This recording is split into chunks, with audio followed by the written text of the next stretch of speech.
kwa kuhakikishia kwamba nitajitahidi nisiwaangushe.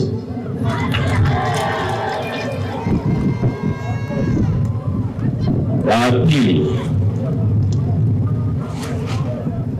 tarehe 29 kwanza wote mtunze vitambulisho vya kupigia kura. Mhakikishe yavipokee sawa. Lakini tarehe 29 asikosekane hata mmoja kwenda kupiga kura. Watu watakapokuja kusikiliza matokeo, moja ya maeneo ambayo taifa zima litafuatilia kujua kura zimepigwa kwa watu kiasi gani ni Nyasa.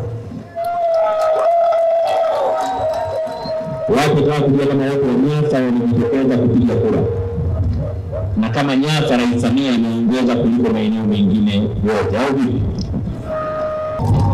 Lakini pia mtafanya kila jitihada kuhakikisha kwamba Rais Samia anaona kwamba kuchukua mtu kutoka Ruvuma anaweza kuwa msaada kwake. Mtafanya kila jitihada nisiwaangushe, kwa sababu yote itakavyokuwa, nikimpa rais wetu msaada, nikimpa usaidizi dhaifu, nikishindwa kumsaidia kwa uaminifu, nitakuwa nimewaangusha sana watu wa Ruvuma.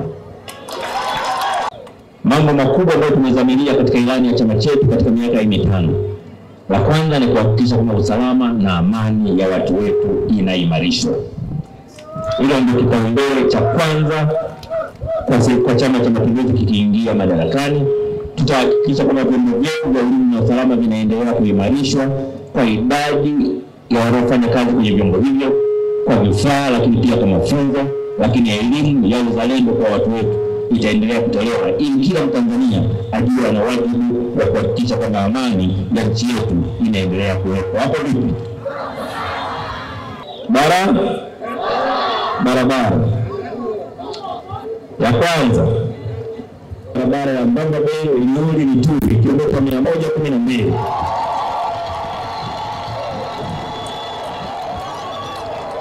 Ujenzi wa barabara ya Nyoni Maguru kilomita 25 kwa kiwango cha lami. Ujenzi wa barabara ya Lupilo Malinyi Kilosa Mpepo Rondo Kitanda kilomita 296 kwa kiwango cha lami. Ukamilishaji wa barabara ya Kitahi Lituri kilomita 93 ikijumuisha sehemu za Manikoro Rwanda kilomita 35 na Rwanda Ndumbi kilomita 50. Tuna bongo zuri sana la kilimo katika kata hii. Bongo hili liko kwenye mradi wa serikali wa kufanya kilimo cha umwagiliaji. Upembuzi umekwisha kufanyika tayari kwa utekelezaji wa mradi huu kuanza. Mradi huu ukianza utawawezesha vijana kulima mwaka mzima huku wakiendelea na uvuvi.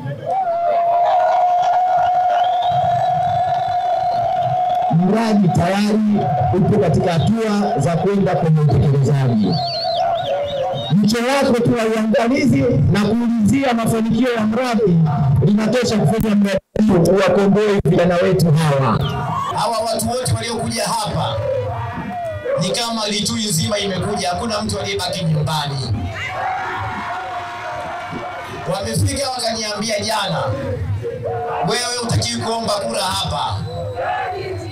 Wao wanakuomba uende ukafanye kazi, kwa sababu sasa wanasubiri matukio ya kazi yako. Ili kuwa mwanafamilia bora wa Global TV, usisahau kusubscribe, like, kushare na kucomment. Baada ya kusubscribe, bonyeza alama ya kengele ili kupata taarifa kwa kila video inayopanda Global TV Online.